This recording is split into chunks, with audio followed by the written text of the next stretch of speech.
ਮਾਨਯੋਗ ਰਾਜਵਿੰਦਰ ਜੀ, ਸਵਾਗਤ ਹੈ ਤੁਹਾਡਾ। ਤੁਹਾਡਾ ਸਬਜੈਕਟ ਹੀ ਮੈਨੂੰ ਲੱਗਦਾ ਹੈ ਅਰਥ ਸ਼ਾਸਤਰ ਹੈ, ਇਕਨੋਮਿਕਸ, ਤੇ ਅੱਜ ਦਾ ਟੌਪਿਕ ਵੀ ਤੁਸੀਂ ਲੈ ਕੇ ਆ ਗਏ ਜੇ ਇਕਨੋਮਿਕਸ। ਤੇ ਸ਼ੁਰੂ ਕਰੀਏ ਰਾਜਵਿੰਦਰ ਜੀ। ਸਤਿ ਸ਼੍ਰੀ ਅਕਾਲ ਜੀ ਸਾਰਿਆਂ ਨੂੰ। ਥੈਂਕ ਯੂ ਰੀਅਲ ਇਨਫੋ ਕਿ ਉਹਨਾਂ ਨੇ ਸਾਨੂੰ ਸਟੂਡੀਓ ਦਿੱਤਾ ਔਰ ਇਹ ਮੌਕਾ ਦਿੱਤਾ ਕਿ ਅਸੀਂ ਅਰਥ ਸ਼ਾਸਤਰ ਇਕਨੋਮਿਕਸ ਦੇ ਬਾਰੇ ਜਿਹੜੇ ਕੁਝ ਟੌਪਿਕਸ ਜਿਹੜੇ ਨੇ ਉਹ ਰਿਕਾਰਡ ਕਰ ਸਕੀਏ। ਔਰ ਸਾਡੇ ਮਾਨਯੋਗ ਸਿੱਖਿਆ ਮੰਤਰੀ ਬੈਂਸ ਸਰ ਦਾ ਜੋ ਸੁਪਨਾ ਹੈ 100% ਯਾਨੀ ਕਿ 100% 7% ਜਿਹੜਾ ਅਸੀਂ ਟੀਚਾ ਪ੍ਰਾਪਤ ਕਰ ਸਕੀਏ। ਔਰ ਇਸ ਦੇ ਨਾਲ ਸਾਨੂੰ ਸਾਡੀ ਸਟੇਟ ਟੀਮ ਦਾ ਵੀ ਬਹੁਤ ਸਹਿਯੋਗ ਹੈ। ਸਾਡੇ ਇਕਨੋਮਿਕਸ ਦੀ ਸਟੇਟ ਟੀਮ ਸਰਦਾਰ Baldev Singh ji state resource person, ਸਾਡੇ ਕਮਰਸ ਦੇ ਸਟੇਟ ਰਿਸੋਰਸ ਹੁਣੇ ਫੋਨ ਆ ਰਿਹਾ ਜੀ। ਹਾਂਜੀ ਬਿਲਕੁਲ, ਹੁਣੇ ਪਵਨ ਜੀ ਦਾ ਫੋਨ ਵੀ ਆਇਆ, ਉਹਨਾਂ ਨੇ ਸਾਡੇ ਐਪਰੀਸ਼ੀਏਟ ਵੀ ਕੀਤਾ ਔਰ ਉਹਨਾਂ ਨੇ ਕਿਹਾ ਕਿ ਬਹੁਤ ਜਲਦੀ ਅਸੀਂ ਇਸ ਲੈਕਚਰ ਨੂੰ ਜਿਹੜਾ ਹੈ YouTube ਦੇ ਉੱਤੇ ਵੀ ਜਿਹੜੇ ਬੱਚੇ ਹਨ ਸਾਰੇ ਪੰਜਾਬ 'ਚ ਅਸੀਂ ਡਾਇਰੈਕਟ ਜਿਹੜਾ ਟੈਲੀਕਾਸਟ ਕਰਾਂਗੇ। ਇਹ ਆਨਲਾਈਨ ਟ੍ਰੇਨਿੰਗ ਉਹ ਕਹਿ ਰਹੇ ਸੀ ਨਾ, ਆਨਲਾਈਨ ਜਿਹੜੀ ਕਲਾਸਿਸ ਲੱਗ ਰਹੇ ਆ ਉਹਨਾਂ ਦੇ ਆਨਲਾਈਨ ਕਲਾਸਿਸ ਦੇ ਵਿੱਚ ਬੱਚੇ ਨੇ। ਹਾਂਜੀ, ਤੇ ਮੈਂ ਤਾਂ ਚਾਹਾਂਗਾ ਕਿ ਅਧਿਆਪਕ ਸਾਥੀ ਸਾਰੇ ਹੀ ਅੱਗੇ ਆਉਣ ਔਰ ਆਪਣੀ ਜਿਹੜੀ ਕੈਲੀਬਰ ਜਿਹੜਾ ਹੈ ਉਹ ਬੱਚਿਆਂ ਤੱਕ ਪਹੁੰਚਾਉਣ, ਆਪਣੀ ਜਿਹੜੀ ਨੌਲੇਜ ਜਿਹੜੀ ਹੈ ਉਹਨਾਂ ਨਾਲ ਸ਼ੇਅਰ ਕਰਨ। ਸੋ ਅੱਜ ਦਾ ਜਿਹੜਾ ਟੌਪਿਕ ਹੈ ਜੀ ਇਕਨੋਮਿਕਸ, ਯਾਨੀ ਇੱਕ ਬਿਗਨਿੰਗ ਦਾ ਟੌਪਿਕ ਹੈ ਕਿ ਅਰਥ ਸ਼ਾਸਤਰ ਹੈ ਕੀ ਜੀ। ਬੱਚੇ ਜਦੋਂ 10th ਤੋਂ +1 ਚਾਹੁੰਦੇ ਉਹਨਾਂ ਨੂੰ ਪਤਾ ਹੀ ਨਹੀਂ ਹੁੰਦਾ ਕਿ ਇਹ ਇਕਨੋਮਿਕਸ ਜਿਹੜੀ ਹੈ ਉਹ ਕੀ ਚੀਜ਼ ਹੈ। ਇਕਨੋਮਿਕ ਔਖਾ ਸਬਜੈਕਟ ਹੈ, ਸੌਖਾ ਸਬਜੈਕਟ ਹੈ? ਪਹਿਲੇ ਤੇ ਉਹ ਪੁੱਛ ਕੇ ਵੀ ਇਕਨੋਮਿਕਸ ਹੁੰਦੀ ਕੀ ਹੈ ਜੀ? ਪਰ ਇਹ ਸਾਇੰਸ ਹੈ ਇੱਕ। ਬਿਲਕੁਲ ਡੈਫੀਨਿਟਲੀ ਇਟਸ ਅ ਸਾਇੰਸ ਜੀ। ਬਿਲਕੁਲ ਇਹਦੇ ਚ ਮੈਥਡ ਨੇ, ਇਹਦੇ ਲਾਜ਼ ਨੇ ਜਿਹਦੇ ਅਧੀਨ ਸਾਰੀ ਇਕਨੋਮੀਜ਼ ਚਲਦੀਆਂ ਨੇ। ਇਹ ਸਾਇੰਸ ਹੈ, ਆਰਟ ਆਲਸੋ। ਕਿਸ ਤਰੀਕੇ ਪਾਲਿਸੀ ਨੂੰ ਲਾਗੂ ਕਰਨਾ ਉਹ ਆਰਟ ਵੀ ਹੈ। ਠੀਕ ਹੈ, ਦੋਨੋਂ ਚੀਜ਼ਾਂ ਨੂੰ ਇਕੱਠੇ ਲੈ ਕੇ ਚੱਲਦਾ। ਹੁਣ ਬੇਸਿਕ ਚੀਜ਼ ਦੇਖੀ ਜਾਏ ਤੇ ਸਭ ਤੋਂ ਪਹਿਲੇ ਬੱਚਿਆਂ ਨੂੰ ਜੇ ਅਸੀਂ ਇਹ ਦੱਸ ਸਕੀਏ ਪੂਰੇ ਤਰੀਕੇ ਉਹਨਾਂ ਦੇ ਬ੍ਰੇਨ ਦੇ ਵਿੱਚੋਂ ਇਹ ਕਲੀਅਰ ਕਰ ਸਕੀਏ ਕਿ ਆਖਿਰਕਾਰ ਅਰਥ ਸ਼ਾਸਤਰ ਹੈ ਕੀ। ਜ਼ਿੰਦਗੀ ਦਾ ਕੋਈ ਅਜਿਹਾ ਕੋਨਾ ਨਹੀਂ ਹੈ, ਜ਼ਿੰਦਗੀ ਅਜਿਹੇ ਪੱਖ ਨਹੀਂ ਹੈ ਜਿਹਦੇ ਵਿੱਚ ਉਹ ਅਰਥ ਸ਼ਾਸਤਰ ਦੀ ਵਰਤੋਂ ਕਰਦੇ ਨੇ। ਹਰ ਬੰਦਾ ਕਰਦਾ ਹੈ, ਜਾਣੇ ਅਣਜਾਣੇ, ਚਾਹੇ ਉਹਨੇ ਇਕਨੋਮਿਕਸ ਪੜ੍ਹੀ ਹੈ ਜਾਂ ਨਹੀਂ ਪੜ੍ਹੀ ਹੈ, ਤੂੰ ਫਿਰ ਵੀ ਅਰਥ ਸ਼ਾਸਤਰ ਦੀ ਜਿਹੜਾ ਪ੍ਰਯੋਗ ਕਰਦਾ ਹੈ। ਘਰ ਚਲਾਉਣ ਵਿੱਚ ਬਜਟ ਬਣਾਉਂਦੇ ਹਾਂ, ਕਿਸ ਤਰੀਕੇ ਮਾਰਕੀਟ 'ਚ ਰੇਟ ਚੀਜ਼ਾਂ ਵਿਕਦੀਆਂ ਨੇ ਖਰੀਦਦੇ ਹਾਂ, ਇਸ ਚੀਜ਼ ਦੇ ਵਿੱਚ ਕਿਸ ਤਰੀਕੇ ਸਾਡੇ ਕੋਲ ਪੈਸੇ ਹੈ ਅਸੀਂ ਉਹਦੇ ਸਹੀ ਪ੍ਰਯੋਗ ਕਰਨ ਵਾਸਤੇ ਉਹਨੂੰ ਯੂਜ਼ ਕਰਦੇ ਹਾਂ, ਕਿਸ ਤਰੀਕੇ ਅਸੀਂ ਸੇਵਿੰਗ ਕਰਦੇ ਹਾਂ। ਇਹ ਸਭ ਚੀਜ਼ਾਂ ਜਿਹੜੀਆਂ ਨੇ ਇਕਨੋਮਿਕਸ ਦਾ ਹਿੱਸਾ ਨੇ। ਔਰ ਮੇਨ ਮਕਸਦ ਕੀ ਹੈ? ਲੋਕਾਂ ਦੀ ਭਲਾਈ ਦੇ ਲਈ। ਕੱਲਾ ਜੇ ਕਹੀਏ ਪੈਸੇ ਦਾ ਵਿਗਿਆਨ ਹੈ ਉਹ ਵੀ ਨਹੀਂ, ਜੇ ਕਹੀਏ ਕੱਲਾ ਲੋਕ ਭਲਾਈ ਦਾ ਹੈ ਤੇ ਇਹ ਵੀ ਨਹੀਂ। ਲੇਕਿਨ ਜਿਹੜੇ ਸਾਡੇ ਕੋਲ ਰਿਸੋਰਸਿਸ ਨੇ ਉਹਨਾਂ ਦੀ ਯੂਟਿਲਾਈਜੇਸ਼ਨ, ਯਾਨੀ ਬੱਚਿਆਂ ਕੋਲ ਜਿਹੜੀ ਚੀਜ਼ ਅਵੇਲੇਬਲ ਹੈ, ਬੱਚਿਆਂ ਦੇ ਨੌਲੇਜ ਦੇ ਵਿੱਚ ਉਹਨਾਂ ਦੇ ਆਲੇ ਦੁਆਲੇ ਜੋ ਦੇਖਦੇ ਨੇ ਉਹਦੇ ਵਿੱਚੋਂ ਉਹਨਾਂ ਨੂੰ ਐਗਜ਼ਾਮਪਲ ਦੇ ਕੇ ਜੇ ਅਰਥ ਸ਼ਾਸਤਰ ਨੂੰ ਪੜ੍ਹਾਉਣ ਦੀ ਕੋਸ਼ਿਸ਼ ਕੀਤੀ ਜਾਏ ਤੇ ਮੈਂ ਸਮਝਦਾ ਕਿ ਉਹ ਬਹੁਤ ਈਜ਼ੀਲੀ, ਬੜੀ ਜਲਦੀ ਇਸ ਨੂੰ ਸਮਝਣਗੇ, ਗ੍ਰੈਸਪ ਕਰਨਗੇ। ਠੀਕ ਹੈ ਜੀ।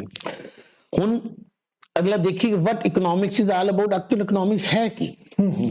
ਤੇ ਜੇ ਇੰਗਲਿਸ਼ ਦੀ ਡੈਫੀਨੇਸ਼ਨ ਲੈ ਕੇ ਚਲੀਏ ਤੇ economics is the branch of the knowledge in which from activity by human beings, ਹਰ ਉਹ ਇਕਨੋਮਿਕ ਐਕਟੀਵਿਟੀ, ਹਰ ਚੀਜ਼ ਜਿਹੜੀ ਆਰਥਿਕ ਕਿਰਿਆ ਦੇ ਨਾਲ ਸੰਬੰਧਿਤ ਹੈ ਉਹ ਇਸ ਵਿੱਚ ਆਉਂਦੀ ਹੈ, ਭਾਵੇਂ ਵੈਲਥ ਦੇ ਨਾਲ ਹੈ। ਔਰ ਆਦਮੀ ਦੀ ਜਿਹੜੀਆਂ ਡਿਜ਼ਾਇਰਸ ਨੇ, ਵਾਂਟਸ ਨੇ, ਉਹਨਾਂ ਨੂੰ ਅਨਲਿਮਿਟਿਡ ਸਮਝੋ।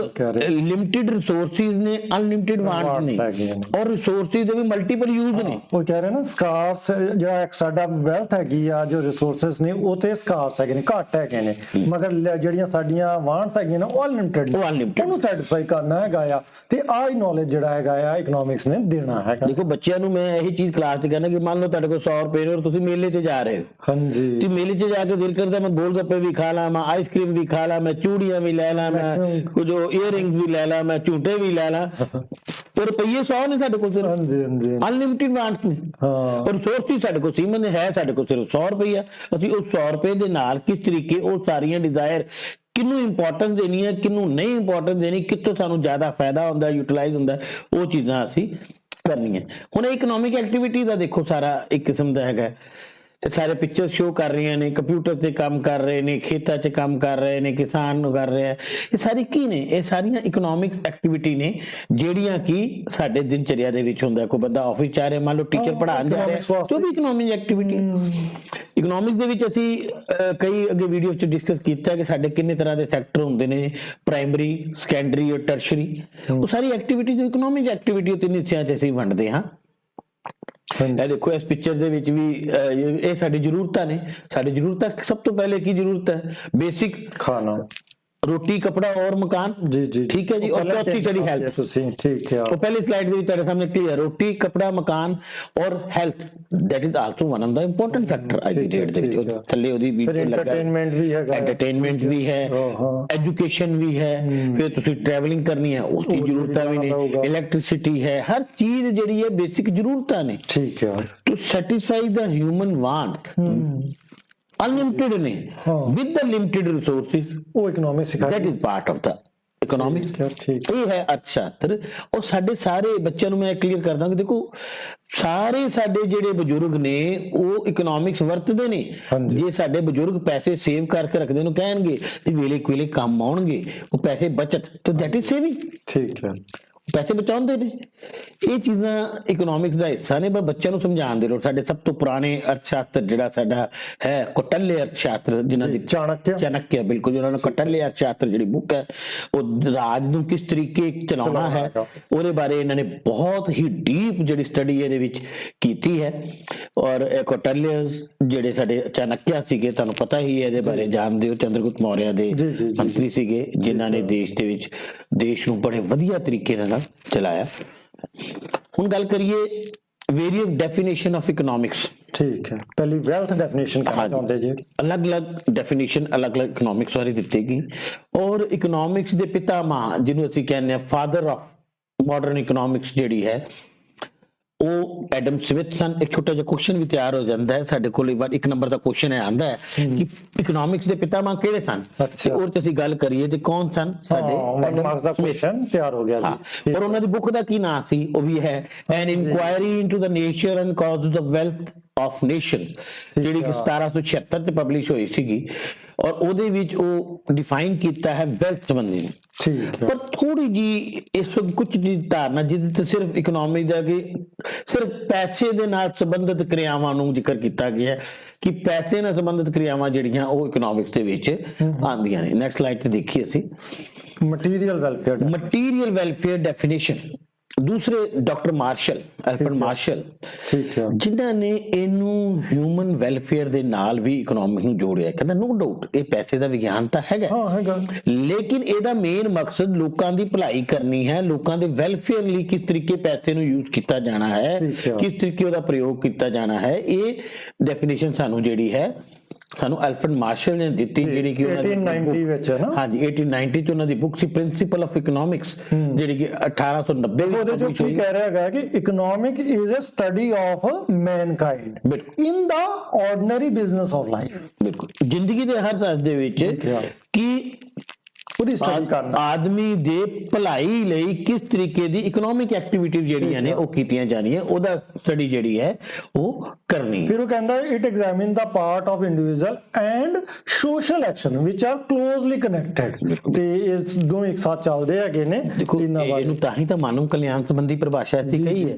ਕਿ ਸਮਾਜ ਦੇ ਕਲਿਆਣ ਵਾਸਤੇ ਜਿਹੜੀ ਕਿਰਿਆਵਾਂ, ਸਮਾਜਿਕ ਕਿਰਿਆਵਾਂ ਜਿਹੜੀਆਂ ਕੀਤੀਆਂ ਜਾਂਦੀਆਂ ਨੇ ਔਰ ਜਿਸ ਵਿੱਚ ਸਮਾਜਿਕ ਔਰ ਆਰਥਿਕ ਉਹਦਾ ਵਿਗਿਆਨ ਜਿਹੜਾ ਇਕਨੋਮਿਕਸ ਹੈ। ਕੱਲੀ ਪੈਸੇ ਦੇ ਨਹੀਂ, ਲੇਕਿਨ ਸਭ ਤੋਂ ਵੱਡੀ ਗੱਲ ਉਹਨੇ ਵਰਡ ਕਹਿੰਦੇ ਸਮਾਜ ਦੇ ਕਲਿਆਣ ਦੀ। ਦੇਖੋ ਨਸ਼ਾ ਵੇਚ ਰਿਹਾ ਤਾਂ ਇਕਨੋਮਿਕ ਐਕਟੀਵਿਟੀ ਨਹੀਂ ਹੈ, ਮਤਲਬ ਪੈਸੇ ਦਾ ਲੈਣ ਦੇਣ ਹੋ ਰਿਹਾ ਹੈ, ਪੈਸਾ ਲੈਣ ਦੇਣ ਤੇ ਹੋ ਰਿਹਾ, ਲੇਕਿਨ ਉਹ ਇਕਨੋਮਿਕ ਐਕਟੀਵਿਟੀ ਨਹੀਂ ਅਸੀਂ ਕਹਿੰਦੇ, ਕਿਉਂਕਿ ਉਹਦੇ ਬਾਅਦ ਸਮਾਜ ਦੇ ਕਲਿਆਣ ਦੀ ਗੱਲ ਤਾਂ ਕੋਈ ਨਹੀਂ ਕਰ ਰਿਹਾ। ਕੋਈ ਨਹੀਂ ਹੋਈ ਉਹਦੇ ਸਕਾਰਸਿਟੀ ਡੈਫੀਨੇਸ਼ਨ ਕੀ? ਹਾਂਜੀ ਸਕਾਰਸਿਟੀ ਡੈਫੀਨੇਸ਼ਨ ਜਿਹੜੀ ਹੈ ਉਹ ਸਾਡੇ 1932 ਦੇ ਵਿੱਚ ਦਿੱਤੀ ਗਈ ਔਰ ਉਸ ਦੇ ਵਿੱਚ ਜਿਹੜੇ ਡਿਫਾਈਨ ਕੀਤਾ ਗਿਆ ਕਿ ਜਿਹੜੀ ਲਿਮਿਟਡ ਰਿਸੋਰਸਿਸ ਨੇ, ਜੀ ਸਕਿਉਰ ਰਿਸੋਰਸਿਸ ਨੇ ਔਰ ਉਹਨਾਂ ਦੇ ਮਲਟੀਪਲ ਯੂਜ਼ ਨੇ। ਅੱਛਾ ਠੀਕ ਹੈ ਜੀ। ਉਹਦਾ ਕੀ ਕਹਿੰਦੇ economics is a science that study human behavior as a relation between ਕਿਹਦੇ ਵਿੱਚ ਆਉਂਦਾ ends and scarce mean which have alternative uses. ਬਿਲਕੁਲ, ਦੇਖੋ ਸਭ ਤੋਂ ਪਹਿਲੇ ਗਏ ਰਿਸੋਰਸ ਦੀ ਜਿਨ੍ਹਾਂ ਦੇ ਮਲਟੀਪਲ ਯੂਜ਼ ਨੇ, ਯੂਜ਼ ਕਰ ਸਕੀਏ। ਠੀਕ ਹੈ। ਹੁਣ ਮੰਨ ਲਓ ਦੁੱਧ ਹੈ, ਦੁੱਧ ਦੇ ਮਲਟੀਪਲ ਯੂਜ਼ ਨੇ ਜੀ। ਦੁੱਧ ਡਾਇਰੈਕਟ ਵੀ ਪੀਤਾ ਜਾ ਸਕਦਾ ਹੈ, ਦੁੱਧ ਦਾ ਦਹੀਂ ਵੀ ਬਣਦਾ ਹੈ, ਦੁੱਧ ਦਾ ਮੱਖਣ ਵੀ ਬਣਦਾ ਹੈ, ਦੁੱਧ ਦਾ ਪਨੀਰ ਵੀ ਬਣਦਾ ਹੈ। ਹੁਣ ਤਾਂ ਹੀ ਤਾਂ ਦੁੱਧ ਦੀ ਰੇਟ ਇਹਨਾਂ ਸਭ ਚੀਜ਼ਾਂ ਦੇ ਵੇਰੀ ਕਰਦੇ ਨੇ, ਯਾਨੀ ਅਨਲਿਮਿਟਿਡ ਜਿਹੜੇ ਯੂਜ਼ਸ ਨੇ ਉਹਨਾਂ ਦੇ, ਔਰ ਲਿਮਿਟਿਡ ਰਿਸੋਰਸ ਦੁੱਧ ਤਾਂ ਹੋਈ ਇਹ ਚੀਜ਼। ਇਸ ਕਰਕੇ ਇਹ ਡੈਫੀਨੇਸ਼ਨ ਵੀ ਬੜੀ ਇੰਪੋਰਟੈਂਟ ਸੀਗੀ ਜਿਹਦੇ ਸਾਡੇ ਕੋਲ ਗ੍ਰੋਥ ਓਰੀਐਂਟੇਸ਼ਨ ਮੈਨੂੰ ਲੱਗਦਾ ਹੁਣ ਬਹੁਤ ਜ਼ਿਆਦਾ ਇੱਥੇ ਜ਼ੋਰ ਹੁਣ ਇੱਥੇ ਜਿਵੇਂ ਦੇਖੋ ਸੈਮੁਅਲਸਨ ਜਿਹੜਾ ਪੀਅਰਸਨ ਨੇ ਉਹਨਾਂ ਦੀ ਡੈਫੀਨੇਸ਼ਨ ਜਿਹੜੀ ਹੈ ਦਿੱਤੀ ਹੈ ਕਿ economics is the science that study those activity of the man which is the undertake to maximize the satisfaction by making proper use of scarce means। ਯਾਨੀ ਕਿਸੇ ਦੇਸ਼ ਦੇ ਵਿਕਾਸ ਦੇ ਲਈ ਉਹ ਜਿਹੜੇ ਸਕੇਅਰ ਰਿਸੋਰਸਿਸ ਨੇ ਉਹਨੂੰ ਕਿਸ ਤਰੀਕੇ ਯੂਜ਼ ਕੀਤਾ ਜਾਏ ਕਿ ਉਹਨਾਂ ਦਾ ਫੁੱਲ ਯੂਟਿਲਾਈਜੇਸ਼ਨ ਹੋਵੇ। ਫੋਰ ਐਗਜ਼ਾਮਪਲ ਕੋਲਾ, ਕਿ ਕੋਲਾ ਘਰ ਅੰਗੀਠੀਆਂ 'ਚ ਬਾਲਣ ਦਾ ਫਾਇਦਾ ਹੋ ਜਾਏਗਾ ਜਾਂ ਉਹਦੇ ਫੈਕਟਰੀਆਂ ਵਿੱਚ ਯੂਜ਼ ਕਰਨ ਦੇ ਨਾਲ ਉਹਦਾ ਫਾਇਦਾ ਹੋਏਗਾ, ਕਿ ਉਹਦੇ ਤੋਂ ਬੱਤੀ ਬਣਾ ਕੇ ਬੱਤੀ ਫੈਕਟਰੀਆਂ ਨੂੰ ਦੇਣ ਦਾ ਜ਼ਿਆਦਾ ਫਾਇਦਾ। ਮਲਟੀਪਲ ਯੂਜ਼ ਨੇ। ਜਿਹੜੀ ਇਕਨੋਮਿਕ ਡਿਵੈਲਪਮੈਂਟ ਅਤੇ ਆਰਥਿਕ ਵਿਕਾਸ ਵਾਸਤੇ ਕਿਸ ਤਰੀਕੇ ਇਹ ਸਟੱਡੀ ਜਿਹੜੀ ਹੈ ਇਹ ਇਕਨੋਮਿਕਸ ਦਾ ਮੇਨ ਸਕੋਪ ਹੈ। ਬਾਈ ਮੇਕਿੰਗ ਪ੍ਰੋਪਰ ਯੂਜ਼ ਆਫ ਸਕਾਰਸ, ਕਿ ਜਿੰਨਾ ਜੋ ਸਾਡੇ ਕੋਲ ਘੱਟ ਹੈਗਾ ਉਹਦਾ ਪ੍ਰੋਪਰ ਯੂਜ਼ ਹੋ, ਉਹਦਾ ਪ੍ਰੋਪਰ ਯੂਜ਼ ਤੇ ਫਿਰ ਉਹ ਕਿਤੇ ਨਾ ਕਿਤੇ ਆਉਂਦਾ ਮੈਕਸਿਮਾਈਜ਼ ਹੁੰਦਾ ਹੈਗਾ ਆ ਸਾਡੀ ਬਿਲਕੁਲ ਠੀਕ। ਦੇਖੋ ਜੀ ਸਾਡੇ ਕੋਲ ਤਨਖਾਹ ਲਿਮਿਟਿਡ ਹੈ, ਸਾਡੇ ਕੋਲ ਜੇ ਘਰ ਮੰਨ ਲਓ ਮਾਤਾ ਪਿਤਾ ਪੈਸੇ ਕਮਾ ਕੇ ਲਿਆਉਂਦੇ ਨੇ, ਬੱਚੇ ਨੂੰ ਇਹੀ ਐਗਜ਼ਾਮਪਲ ਦਿੱਤੀ ਜਾਂਦੀ ਹੈ ਕਿ ਉਹਨਾਂ ਕੋਲ ਲਿਮਿਟਿਡ ਤਨਖਾਹ ਹੈ, ਉਹਦੇ ਵਿੱਚ ਉਹਨਾਂ ਨੇ ਕਿਰਾਇਆ ਵੀ ਦੇਣਾ ਹੈ, ਤੁਹਾਡੀ ਐਜੂਕੇਸ਼ਨ ਤੇ ਖਰਚ ਕਰਨਾ ਹੈ, ਉਹਦੇ ਵਿੱਚ ਤੁਹਾਡੇ ਕੱਪੜਿਆਂ ਦੀ ਹੋਰ ਜ਼ਰੂਰਤਾਂ, ਉਹਦੇ ਵਿੱਚ ਤੁਹਾਡੇ ਖਾਣ ਪੀਣ ਦੀ ਜ਼ਰੂਰਤਾਂ, ਟਰਾਂਸਪੋਰਟੇਸ਼ਨ ਸਭ ਜ਼ਰੂਰਤ। ਹੁਣ ਕਿਸ ਤਰੀਕੇ ਵਿਕਾਸ ਵੀ ਹੋਵੇ, ਘਰ ਵੀ ਅੱਗੇ ਵਧੇ, ਪੈਸੇ ਸੇਵ ਵੀ ਹੋਣ ਔਰ ਸਾਰੀ ਜ਼ਰੂਰਤਾਂ ਵੀ ਪੂਰੀਆਂ ਹੋਣ। ਫਿਰ ਆਉਂਦਾ ਕਿ ਇਸ ਇਕਨੋਮਿਕਸ ਸਟੱਡੀ ਔਰ ਸਾਇੰਸ ਆਫ ਚੋਇਸ। ਦੇਖੋ ਇਕਨੋਮਿਕਸ ਜਿਹੜੀ ਮੈਂ ਪਹਿਲੇ ਜਿਵੇਂ ਜ਼ਿਕਰ ਕੀਤਾ ਹੈ ਕਿ ਇਕਨੋਮਿਕ ਇੱਕ ਸਾਇੰਸ ਵੀ ਹੈ। ਠੀਕ ਹੈ। ਕਿਵੇਂ? ਇਕਨੋਮਿਕਸ ਤੇ ਬਕਾਇਦਾ ਲਾਅ ਨਹੀਂ। ਠੀਕ ਹੈ। ਜਿਵੇਂ ਲਾਅ ਆਫ ਡਿਮਾਂਡ ਹੈ, ਲਾਅ ਆਫ ਸਪਲਾਈ ਹੈ, ਲਾਅ ਮਾਰਜਨਲ ਯੂਟਿਲਿਟੀਜ਼ ਹੈ, ਉਹ ਕੁਝ ਇਹੋ ਜਿਹੇ ਸਾਰਵਭੌਮਿਕ ਨਿਯਮ ਨੇ ਜਿਨ੍ਹਾਂ ਦੇ ਬੇਸ ਦੇ ਉੱਤੇ ਅਸੀਂ ਕਨਕਲੂਜਨ ਕੱਢਦੇ ਹਾਂ। ਲੇਕਿਨ ਉਸ ਪਾਲਿਸੀ ਨੂੰ ਕਿਸ ਤਰੀਕੇ ਲਾਗੂ ਕਰਨਾ ਇਹ ਆਰਟ ਹੈ। ਠੀਕ ਹੈ। ਤੇ ਇੱਥੇ ਇੱਕ ਬੜਾ ਵਧੀਆ ਕੁਐਸਚਨ ਜਿਹੜਾ ਬੱਚਿਆਂ ਵਾਸਤੇ ਤਿਆਰ ਹੁੰਦਾ, ਜਿਹੜਾ ਨਾਰਮਲੀ ਐਗਜ਼ਾਮ ਦੇ ਵਿੱਚ ਪੁੱਛਿਆ ਵੀ ਜਾਂਦਾ ਹੈ, ਇਹ ਇਕਨੋਮਿਕਸ ਦੇ ਸਾਇੰਸ ਔਰ ਆਰਟ। ਠੀਕ ਹੈ। ਕੀ ਵਿਗਿਆਨ ਹੈ ਜਾਂ ਕਲਾ ਹੈ। ਠੀਕ ਹੈ। ਔਰ ਉਹ ਤੇ ਬੜੀ ਡੀਪਲੀ ਅਸੀਂ ਡਿਸਕਸ ਕਰਦੇ ਹਾਂ ਕਿ ਇਕਨੋਮਿਕ ਸਾਇੰਸ ਕਿਉਂ ਹੈ ਔਰ ਇਕਨੋਮਿਕਸ ਆਰਟ ਕਿਉਂ ਹੈ। ਪੜ੍ਹਾਉਣਾ ਨੋ ਡਾਊਟ ਅਸੀਂ ਸਾਇੰਸ ਪੜ੍ਹਾ ਰਹੇ ਹਾਂ, ਲੇਕਿਨ ਪੜ੍ਹਾਉਣ ਦੀ ਕਲਾ ਹੈ, ਕਿਸ ਤਰੀਕੇ ਨਾਲ ਅਸੀਂ ਪੜਾਉਣਾ ਹੈ। ਇਹ ਸਾਡੇ ਕਮਰਸ ਵਿੱਚ ਵੀ ਮੈਨੇਜਮੈਂਟ ਦੇ ਨਾਲ ਆਉਂਦਾ ਹੈ ਕਿ ਮੈਨੇਜਮੈਂਟ ਆਰਟ ਵੀ ਹੈ ਤੇ ਸਾਇੰਸ ਵੀ ਹੈ। ਠੀਕ ਹੈ ਜੀ। ਹੁਣ ਇਕਨੋਮਿਕ ਐਕਟੀਵਿਟੀ ਆਰਥਿਕ ਕਿਰਿਆਵਾਂ ਕਿਹੜੀਆਂ ਨੇ? ਪਹਿਲੇ ਵੀ ਗੱਲ ਕੀਤੀ ਅਸੀਂ। ਦੇਖੋ by an economic activity we mean that activity which is related to the use of limited resources for the satisfaction of the human want।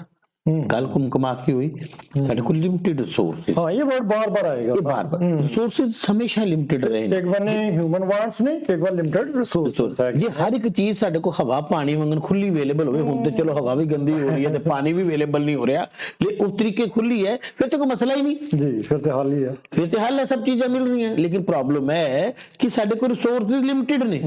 Van we have the limited resources ਔਰ ਉਹਦੇ ਮਲਟੀਪਲ ਯੂਜ਼ ਨੇ ਔਰ ਸਾਡੀ demand ਬਹੁਤ ਜ਼ਿਆਦਾ ਨੇ, ਤੇ ਫਿਰ ਉੱਥੇ ਜੇ ਸਾਰੀ ਚੀਜ਼ਾਂ ਨੂੰ ਮਿਲ ਕੇ ਜੋ ਐਕਟੀਵਿਟੀਜ਼ ਹੁੰਦੀਆਂ ਨੇ। ਹੁਣ ਮੈਂ ਜਿਵੇਂ ਪਹਿਲੇ ਵੀ ਗੱਲ ਕੀਤੀ, ਸਾਡੇ ਕੋਲ 3 ਸੈਕਟਰ ਨੇ, primary sector, secondary sector, tertiary sector. Primary sector ਕਿਹੜਾ ਕਹਿ ਦਿੰਦੇ ਆ? ਜਿਹਦੇ ਵਿੱਚ ਕੁਦਰਤ ਦਾ ਬਹੁਤ ਜ਼ਿਆਦਾ ਹੈਗਾ, ਜਿਵੇਂ ਖੇਤੀ ਹੋ ਗਿਆ, ਮੱਛੀ ਪਾਲਨ ਹੋ ਗਿਆ ਸਾਡੇ ਕੋਲ। ਉਸ ਤੋਂ ਬਾਅਦ ਕਹਿ ਲਈਏ ਅਸੀਂ ਮਾਈਨਿੰਗ ਹੋ ਗਏ, ਜਿਹਦੇ ਤੇ ਕੁਦਰਤ ਦਾ ਬਹੁਤ ਜ਼ਿਆਦਾ।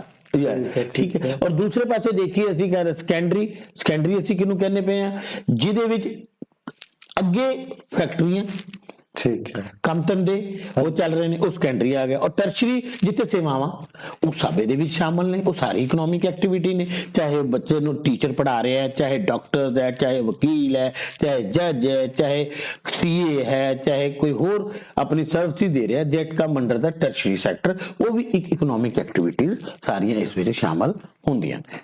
ਬਹੁਤ ਧੰਨਵਾਦ ਰਾਜਵਿੰਦਰ ਜੀ, ਤੁਸੀਂ ਸਾਡੇ ਸਟੂਡੀਓ 'ਚ ਆਉਂਦੇ ਹੈਗੇ ਜੇ ਤੇ ਕਿਤੇ ਨਾ ਕਿਤੇ ਬਹੁਤ ਜ਼ਿਆਦਾ ਜਾਣਕਾਰੀ ਜਿਹੜੀ ਹੈਗੀ ਆ ਭਰਪੂਰ ਕਰਕੇ ਜਾਂਦੇ ਜੇ ਬੱਚਿਆਂ ਨੂੰ ਤੇ ਟੀਚਰਸ ਨੂੰ, ਤੇ ਅਸੀਂ ਬਹੁਤ ਤੁਹਾਡਾ ਧੰਨਵਾਦ ਕਰਦੇ ਹੈਗੇ ਆ। ਤੇ ਮਿਸ਼ਨ 100% ਮੈਨੂੰ ਲੱਗਦਾ ਹੁਣ ਬਹੁਤ ਨੇੜੇ ਹੁੰਦਾ ਜਾ ਰਿਹਾ ਹੈਗਾ ਆ, ਇਸ ਲਈ ਸਾਰੇ ਹੀ ਤਿਆਰ ਹੈਗੇ ਨੇ ਤੇ ਤੁਸੀਂ ਤੇ ਬਹੁਤ ਜ਼ਿਆਦਾ ਹੀ ਤਿਆਰੀ 'ਚ ਛੁੱਟੀਆਂ ਵਿੱਚ ਜੋ ਤੁਸੀਂ ਕੰਮ ਕਰ ਲਿਆ ਆ, ਮੈਨੂੰ ਲੱਗਦਾ ਬੱਚਿਆਂ ਲਈ ਬਹੁਤ ਹੀ ਆਸਾਨ ਕਰ ਦਿੱਤਾ ਹੁਣ ਮਿਸ਼ਨ 100%। ਬਸ ਮੇਰੀ ਇੱਕ ਰਿਕੁਐਸਟ ਹੈ ਜੀ ਅਧਿਆਪਕ ਸਾਥੀਆਂ ਨੂੰ, ਇਹ ਸਾਡੇ ਵੀਡੀਓਜ਼ ਜਿਹੜੇ ਨੇ ਜਰੂਰ ਆਪਣੇ ਬੱਚਿਆਂ ਤੱਕ ਸ਼ੇਅਰ ਕਰੋ, ਬੱਚਿਆਂ ਨੂੰ ਗਰੁੱਪ 'ਚ ਭੇਜੋ ਤਾਂ ਕਿ ਦੇਖ ਕੇ ਕੁਛ ਨਾ ਕੁਛ ਇਸ ਤੋਂ ਨੌਲੇਜ ਹਾਸਲ ਕਰ ਸਕਣ, ਔਰ ਜਦੋਂ ਰੈਗੂਲਰ ਕਲਾਸਿਸ ਲੱਗਣ ਉਹ ਤੁਹਾਡੇ ਕੋਲ ਹੋਰ ਜ਼ਿਆਦਾ ਗਿਆਨ ਪ੍ਰਾਪਤ ਕਰ ਸਕਣ, ਤਾਂ ਕਿ ਜਿਹੜੇ ਸਾਡੇ ਮਾਨਯੋਗ ਸਿੱਖਿਆ ਮੰਤਰੀ ਜੀ ਦਾ ਵਿਜ਼ਨ ਹੈ ਮਿਸ਼ਨ 100% ਅਸੀਂ ਉਹਨੂੰ ਪ੍ਰਾਪਤ ਕਰ ਸਕੀਏ ਔਰ ਅਸੀਂ ਅੱਗੇ ਵੱਧ ਸਕੀਏ, ਸਾਡਾ ਪੰਜਾਬ ਅੱਗੇ ਵਧੇ, ਸਾਡੇ ਬੱਚੇ ਅੱਗੇ ਵਧਣ, ਸਾਡੀ ਐਜੂਕੇਸ਼ਨ ਸਿਸਟਮ ਅੱਗੇ ਵਧੇ। ਥੈਂਕ ਯੂ ਜੀ, ਥੈਂਕ ਯੂ। ਬਹੁਤ ਧੰਨਵਾਦ ਜੀ ਰਾਜਵਿੰਦਰ ਜੀ, ਧੰਨਵਾਦ।